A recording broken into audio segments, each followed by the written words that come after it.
У 2023 годзе ў Зэльве, гэта заходняя Беларусь гарадзеншчына, знік помнік. Не Леніну, на жаль. Помнік паэтцы, дысідэнцыі, якая шмат год адпакутавала ў савецкіх канцлагерах. І самае цікавае, што ані ў савецкай, ані ў сённяшняй Беларусі яна дагэтуль не рэабілітаваная, нават пасмяротна. І што ж такога страшэннага зрабіла гэтая жанчына? З вами Настасья Суханосік у перадачы «Смаленне віпрука». І сёння мы пагаворым пра Ларысу Геніуш. Яе жыццё само па сабе прыгодніцкі раман, а хутчэй драма. Гэта неверагодная гісторыя жанчыны, якая аказалася адна, супраць усіх, і выстаяла, засталася сабой. Дарэчы, вы можете падтрымаць нашу працу. Кожны данат на беларускую культуру – гэта інвестыцыя ў будучыню. Усе спасылкі пад гэтым відэа. Незабывайма. А цяпер пагналі!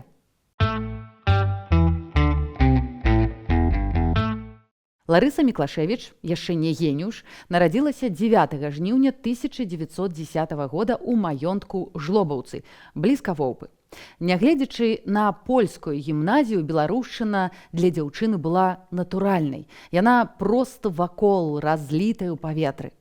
Зямля да нас гаварыла. Яна разумела нас, акружыла нас духам мінуласці ўсяго нашага народу і вялікай любоўю дрэваў палёў. Першая беларуская кніжка, якая ёй трапіла, томік вершаў Міхася Васілька. І гэта было расчараванне. Невыразныя формы, банальнасць, ну і камунізм, вершы агіткі. Такі быў час. А вось з нармальнай беларускай літаратурай яе пазнаёміў будучы муж, Янка Геніуш. Канешне, яшчэ перад мужам да маладой прыгожай Ларысы стаяла чарга кавалераў, папоўскія сыны, палякі-інтэлігенты, нават нейкі камуніст, які замест лістоў пра каханне пісаў дзяўчыне цэлыя сшыткі цытатаў Маркса. Як вам вось такі падкат? Напішыце ў каментарах. Ну, можа, я раптам чагосьці не разумею. І тут ён. Стройны, худы, выгалены элеганцкі Янка Геніуш, пражскі студэнт і амаль доктар. Так Ларыса Антонаўна пісала пра свайго жаніха. Пажаніліся ў 1935-м, нарадзіўся сын Юрка. Праз 2 гады выехалі ў Прагу. Дарэчы, дакументы на выезд польская адміністрацыя даваць не хацела. Маўляў, што? Беларус, доктар, пражскі універсітэт? Беларусам трэба зямлю гараць. Зараз цяжка паверыць, праўда? Але праз знаёмствы і дагаварнікі ўсё ж выехалі. Прага зусім іншае жыццё. Культура, навука, мастацтва, Еўропа. Тут не было гэтай правінцыйнай задушлівасці, як дома, але былі свае людзі. Геніушы жылі ў адным доме з прэзідэнтам Рады БНР Васілём Захаркам. Там жа жыла удава папярэдняга прэзідэнта Пятра Карчэўскага. Па суседству Александра Косач-Шымановская, сястра Лесі Украінкі.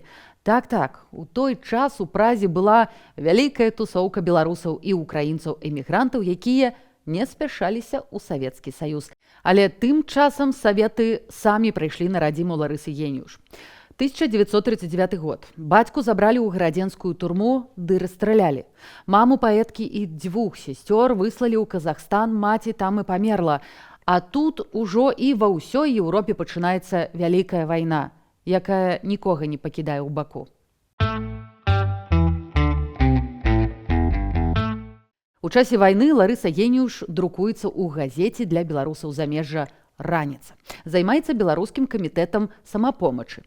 У 1942 у Празе выходзіць яе першы зборнік вершаў «Ад родных ніў». У словах Геніуш адчуваецца пяшчота, але і неверагодная энергія. Агонь душы не паканаюць сцюжы. Марозамі агню не пагасіць. З цярпенняў веліч, як на цернях ружы, і з болю родзіцца дзіця, каб жыць. Не быць начы, няма жыцця без сонца, узыдзі сонца, азарыць акно. Хлусня хлуслівых страціць абаронцаў і волавам апусціцца на дно. Усё гэта І дзейнасць і вершы для саветаў, канешне, было жудасным фашызмам, хоць сама Геніуш ніколі не лезла на нейкія там пасады. А калі яе запрашалі ў заняты немцамі Менск, каб зрабіць беларускай паэткай нумар 1, адмовілася. Разам з тым у Празе паміраў Васіль Захарка, той самы прэзідэнт БНР, і вырашыў перадаць справы ёй. Увесь архіў БНР. А гэта, такі сабе каўчэг легітымнасці незалежнай Беларусі, таксама пераходзіў на яе жаночыя плечы. У 45-м, калі саветы прыйшлі ў Прагу, Геніушаў спрабавалі выкрасці проста з кватэры, каб вывесці ў саюз. Ламілі дзверы, але тады Чэхія яшчэ не была савецкай. Пранесла. Янка Геніуш, паважаны доктар, быў настолькі ўпэўнены, што тут, у Празе, бяспечна, што не спяшаўся далей на захад. Фатальная наіўнасць. Урэшце, уся сям'я, жонка, муж, сын атрымалі чэшскае грамадзянства. Але ўвесну 48-га Геніушаў арыштоўваюць. Кідаюць у турму вімперскага замку. Сын Юрка застаецца адзін. 12-гадовы хлопец чакаў бацькоў пад сценамі турмаў, куды іх перакідвалі туды-сюды. Чэхаў час-почас выпускалі. Геніушаў не. Бо на іх была замова савецкага боку. Усе далейшыя гады малы Юрка будзе адарваны ад бацькоў, і гэта паламае яго лёс праз калена. З выдачай у СССР быў парадокс, бо геніушы аніводнага дня не былі савецкімі грамадзянамі. Як іх выдаваць? Але з часам не да законаў, праўда? Тым больш савецкая армія стаяла ў палове Еўропы. Так мужа, жонку перакінулі спачатку ў савецкі лагер для рэпатрыянтаў, далей савецкія турмы ў Вене, Львове, урэшце Менск. Сумна вядомая амерыканка. Там і зараз ізалятар КДБ. Ларысу Антонаўну дапытываў асабіста Лаўрэнцій Цанава, шэф МГБ рэспублікі. Адно пытанне. Дзе архівы БНР? Жанчыну ламалі. Цанава крычаў на падначаленых. Вы ее испортили. Она держит себя как дама. Бить ее, допрашивать день и ночь. На будынку КДБ ў Менску на праспекце Незалежнасці, а тады на праспекце Сталіна, ёсць такая вежачка. Пра яе казалі, што Цанава адтуль усю Сібір бачыць. Так і сталася. Ларыса і Янка атрымалі па 25 год лагероў.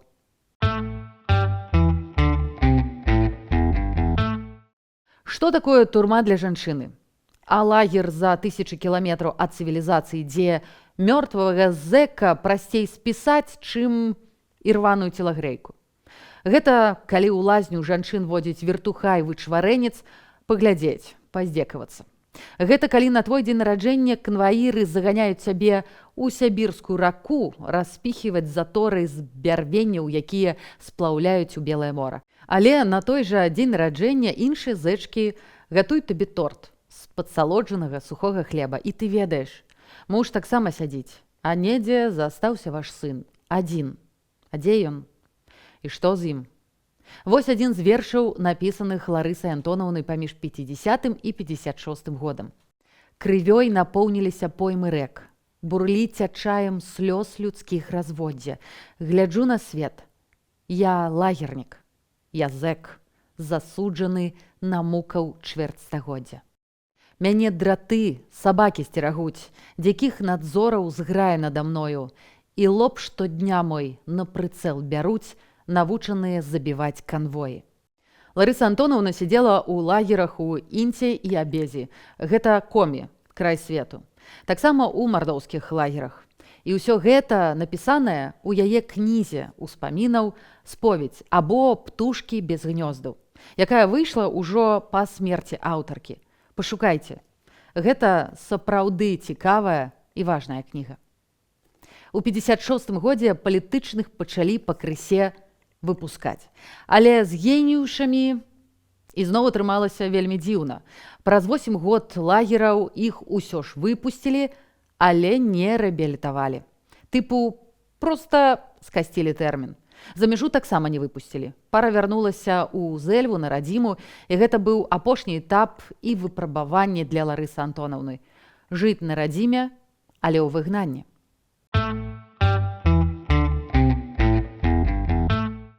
Часам кажуць, што у Беларусі 60-70-х не было дысідэнтаў. Вось ва ўсіх былі, а ў нас не было. Беларусы, маўляў, хадзілі строем і падымалі тосты за Брэжнева.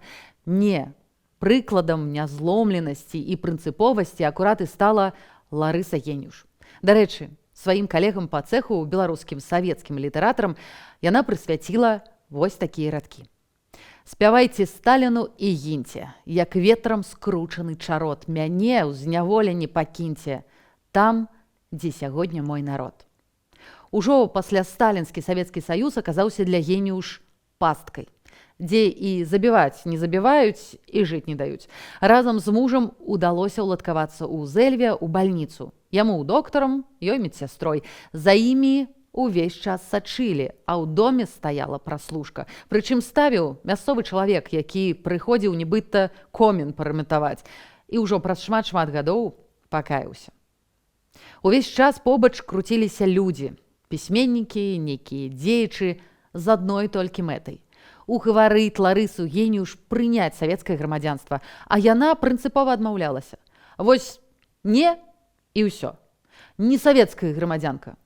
Сярод хадуноў быў і пісьменнік Алексей Карпюк. Пра яго мы, дарэчы, рабілі асобнае відэа. Паглядзіце. З'ехаць за мяжу таксама не давалі. Не выпускалі нават сустрэцца з сынам, які на той час жыў у Беластоку ў сацыялістычнай Польшы. Дапамажыце мне выехаць і закончыць жыццё маё сярод людзей, дзе і я буду чалавекам. Пісала ў 1968 годзе Ларыса Геніуш Максіму Танку, аўтарытэтнаму пісьменніку БССР. Да гонару Танка варта сказаць, што ён Ларысу Антонаўну падтрымліваў і як мог крышаваў. Тое-сёе з вершаў Геніуш выйшла і за савецкім часам. Зборнікі «Невадам з Нёмана», «Казкі для Міхаські», «Добрай раніцы Алесь», а перад смерцю зборнік «На чабары настояна». Найчасцей гэта былі дзіцячыя вершы, бяскрыўдныя, прычым адрасаваныя ўнукам, з якімі бабуля не магла нават пабачыцца. Толькі аднойчы яе выпусцілі ў Польшу да сына і ўнукаў, і тое пакінулі ў закладніках мужа, каб не збегла. Дарэчы, бабуляй, з вялікай літары, Ларыса Геніуш стала для новай хвалі нацыянальных літаратараў 60-х-80-х. Яе дом у Зэльве – месца паломніцтва несавецкіх беларусаў, ад Караткевіча да Арлова. І гэта была, відаць, апошняя місія паэткі. Некалі ў Празе перад смерцю Захарка перадаў ёй архівы БНР як палаючую паходню, а тут ужо яна сама перадавала гэты агонь іншым, маладым. Ларыса Антонаўна памерла ў 1983 годзе. Яе пахаванне нагадывала мітынг рэквіем. Хоць там было неясна, каго больш – людзей, што прыехалі развітацца, ці чорных волгаў і чувакоў у штацкім. Труну людзі пранеслі на плячах ажно да могілак. Савецкія людзі хавалі несавецкую грамадзянку – Ларысу Геніуш. Дзень нараджэння Ларысы Антонаўны 9 жніўня у сённяшняга пакалення беларусаў мае зусім іншыя канатацыі. Канешне, гаворка пра 2020 год. Супадзенне? У кожным выпадку словы паэткі зноў і зноў адгукаюцца ў нашых сэрцах. А праўда, то не кліч штыком падперты, прыгодны злыднем для нячыстых спраў. А праўда з лёсаў, з душ, з народных нетраў, з цярпення, што народ ператрываў. Ліхой хлусні бяссільны крык варожы, дадзён прыгону страшны паварот. А праўда ўсё ж жыве і пераможа. Мы вам не слуга ў племя, мы народ. Як думаеце, актуальна? Пішыце ў каментарах, канешне, калі вам гэта бяспечна. Яшчэ раз нагадаю, што спрычыніцца да стварэння беларускай культуры вельмі проста. Праз данат. Усе рэквізіты ёсць пад нашым відэа. Дзякуй. Ну і, канешне, чытайце, глядзіце і абмяркоўвайце сваё. А на сёння ўсё. Пабачымся. Пакуль-пакуль.